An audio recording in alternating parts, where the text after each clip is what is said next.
Ooh. Let me draw up a seat for this little conversation we're about to have. It's currently Saturday lunchtime. Can't lie, I just woke up. Yeah, I traded every single future session this week. So even though we had high impact news, I just wanted to sit in the charts, and man, it was terrible. Some of the worst price action that I think I've ever seen in my strategy. I went 0 for 5, which is pretty much just unheard of. I didn't even trade 2 days. I didn't trade any futures sessions. I can't lie, I feel like I missed out on a couple trades. I saw my strategy present itself, however I just cut out. I didn't take the trades because of how bad price action was leading into the setup, and in turn I actually lost out on probably a good $1,000 or so on the funded account. But in terms of Forex trading this week, oh my God, there was nothing exciting happening the past 2 days. I spent probably 20 plus hours on my laptop just going over my trades, going over my setups, trying to find ways that I can identify why these are losing and why I've taken so many losses running, and there was literally just nothing. So I actually ended up finding a new sort of confirmation. Confluence, shout out TJR's new autoflow video for that. That was really good, but using the Fibonacci 79% as a way to identify when we're disrespecting order flow, because quite often in Forex especially, we'll have a fair value gap, but then we'll move too far past that fair value gap where I'm sort of questioning whether or not it's valid. So today the mission is, this is day 9. So far I need to charge up my phone so I can actually film this for you guys, and then I am going to get on, edit up video, or day 8, get that out to you, and then I am going to sit down with you all and we are going to go through every trade I took, trade recaps on all of them, and we are going to see if we can identify why these were losing. Thank you boys for tuning in once again. I love all of you and appreciate all your support. Let's get it done. I just remembered that I bought some donuts last night. Oh, yes, bro. Look at these. Fire. That's gonna make back testing a little bit more enjoyable. This is the first trade that I took. I'll just turn this music down real quick if that's all good. All right, so coming in, this was on GJ on Monday actually, and after reviewing this a little bit further and looking back on it, I could have avoided this one. Come up, sweep this liquidity, and I was looking for some distribution down. I wanted to see us take out this first hourly low. We had a big imbalance in here on the 4-hour time frame, and then this was daily equilibrium. So I was kind of playing this off of my daily bias, and for the day I wanted to see us come bearish, and I had a daily draw on liquidity that never ended up getting filled. So that was the basis behind this trade. Now the reason that I should not have entered this, looking back, is the fact that we came above the 79% mark. So this is only something that I learned this week. I didn't even know it was a thing when I was actually taking this trade. So had this sort of set up later on in the week, I wouldn't have ended up taking it. But that is what learning is all about. So it's kind of average price action, to be honest. You can see we're sort of just ranging here, and that's nothing that I would want to be trading in. Looking back at it, I was just taking Confluences at the time, and I didn't even know about the 79% mark on Fib, so I can't be mad at that. We got our short setup off of this breaker structure here, and I believe, was it a unicorn setup? No, it wasn't a unicorn setup, but we broke structure, and then we had this imbalance that got played off of, and I entered a short position off of this candlestick closure here. Stops above the bodies, and a TP1 for a 1.1, TP2 for a 1 to 2, and TP3 for about a 4.5 arc. Once again, one thing that I like to see is I like to have all pairs reacting off of an hourly confluence in the same direction when I enter my trades. Obviously, that was not the case here. You could possibly say we were reacting, no, weren't even in equilibrium. So I couldn't say that with this trade. At the time, GU, I believe, was see what I mean? GU, disgusting. And I should have just recognized that price action wasn't moving well. None of the pairs were in line and in confluence with each other. Should have just been a no trade day for me, to be honest. So that was trade one. I lost $500 on that. And that, I would say that for me now, that is an avoidable trade.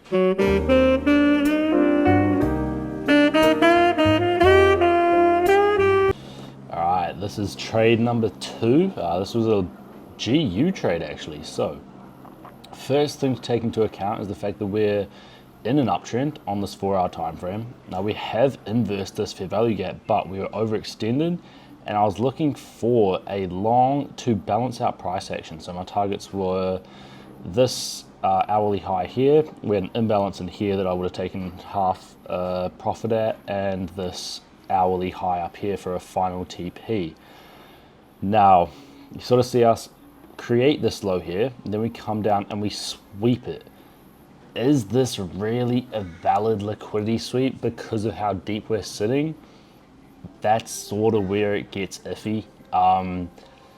Yeah, I can't lie, it's a bit deep in there just to be a liquidity sweep. Over here on EU, we've swept out this low here, and we're starting to get a push up as well. So I was pretty confident that we were going to go bullish. Obviously, we've created an imbalance here. We have broken structure on that 5-minute time frame. So it's looking like we're going to go bullish on EU. It's looking like we're going to go bullish on GU when you scale down into that 5-minute time frame. If this loads, thank you. Why aren't my drawings loading? There we go. So we come up, we break structure, we get a unicorn set up, we fill in this imbalance, and then I enter off of the rejection candlestick here.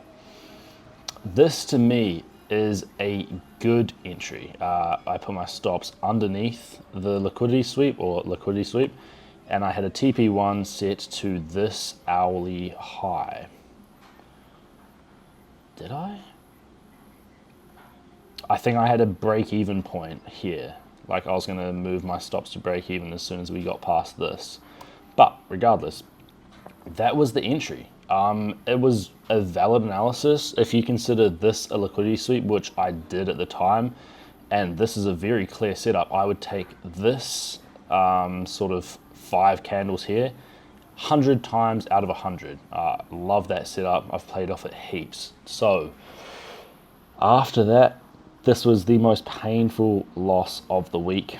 We got stopped out by 0.1 pips and then had to watch as our TP1 and I believe TP2 got ran through as well.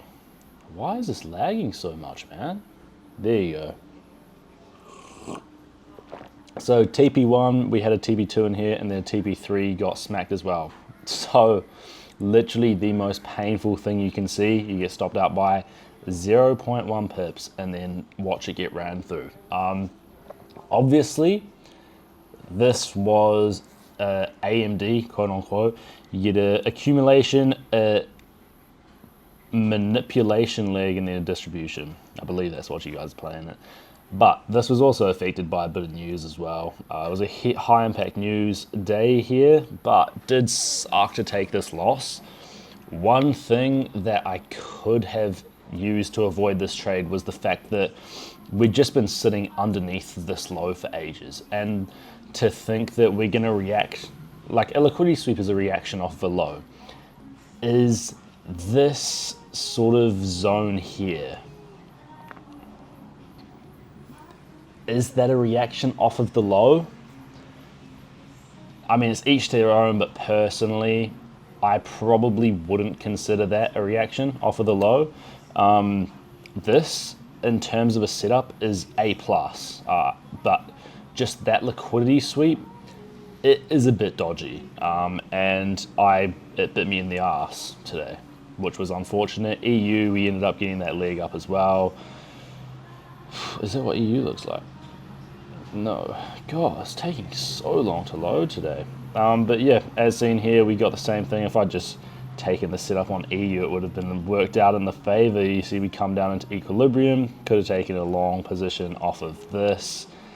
And yeah, that would have been us for the day, wherever that it was targeting. But in terms of what all the pairs were doing at this time as well, I entered into a short position over here. However, I flipped my bias. I quickly cancelled the position about 5 minutes after I entered, because I realized we were also sitting inside of a 1 hour bullish fair value gap here. As I said before, I like to see we had a 4 hour imbalance here, which I was looking to get played out of on GJ. Then I noticed that we were sitting inside of this 1 hour bullish fair value gap. We were reacting off of these lows on GU. We were reacting off of these lows on EU. And when GJ is correlated with that as well, I was so keen for a trade. And yeah, overall for this one, analysis I believe was valid. Analysis of the charts and analysis of the markets. As far as entry goes, that 5 minute sort of price action was awesome to enter off of. But just a really unfortunate outcome, to be honest. We reacted off of that liquidity and then ended up coming down and sweeping it again.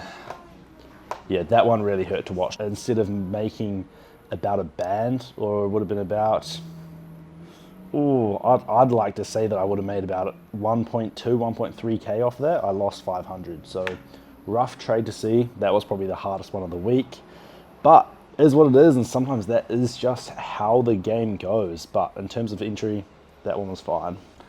All right, this is another trade I got reamed on. I think this is one of those days where I was looking to take into account internal and external draws on liquidity. It's something that I was sort of playing around with this week.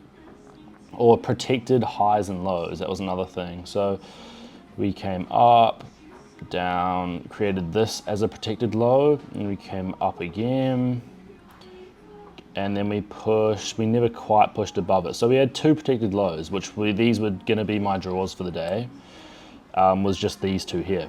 Obviously we had really good sell side liquidity as well, and so after we came up and swept this 1 hour low, I was looking for a short. Now, see what the other pairs are doing. I believe that this was a day when they were all just moving shit. Yeah, so we swept this high on EU. I mean, that gives me confidence to go short. GJ, I believe GJ was dumping and EJ was also dumping. So obviously, once again, not an A+ setup because of the fact that the pairs aren't correlated. And that was a common issue this week. Honestly, I just shouldn't have even touched the charts because price action was just so shit this week. Came up, swept this high, we inversed this 5 minute fair value gap, so obviously I'm looking for shorts. We get our confirmation confluence, we come up into this little fair value gap here, we also come up into the order block, and then we get a leg down. What was this candlestick looking like? Yeah. So we've broken structure on the 1 minute time frame. To be honest, it's looking good for shorts. I think I entered my short off of here, stops up there, and as far as take profits goes, I mean, this looks really good for a short. Look at that. Really good draws to the downside. So I think I had a TP1 here. I was going to go break even at these lows here, and I'll let you boys see the result for yourself, but I'll probably have to zoom all the way in here for this one. Didn't take much at all. Very disappointing little setup there, and I'm pretty sure for the day we ended up just ripping. I've just been like thinking after doing all that analysis. I think my main problem in Forex is the fact that it's hard to find A+ setups when you're looking at the charts for 12 hours a day. I don't know, you have to be very, very selective about what you're taking. And when you're sitting at the charts for 12 hours, it can be really hard. So I think next week my goal is obviously implement the fib rule, because that would have saved me a couple times. And just be on my game, man. Like, it's hard to be on your game 12 hours a day, but I think you just need to have the ability to pull yourself back and like take 2 trades a week rather than looking for 1 trade a day type of thing. I think that's gonna be my goal next week, and hopefully we can pull something out the bag, because last week was by no means a profitable trading week. It was pretty rough, to be honest. So yeah, I think that's pretty much my takeaway from today. But I don't know, it is what it is. Can't complain about an unprofitable week. It's just part of it. And I don't know, it was a good opportunity to learn a couple new things. I mean, learning about that Fibonacci rule could be a game changer. And yeah, I think I just need to be slightly stricter in what trades I'm taking. And even if I see a setup, if it's not A++, ditch the motherfucker. There's some fire ass pants.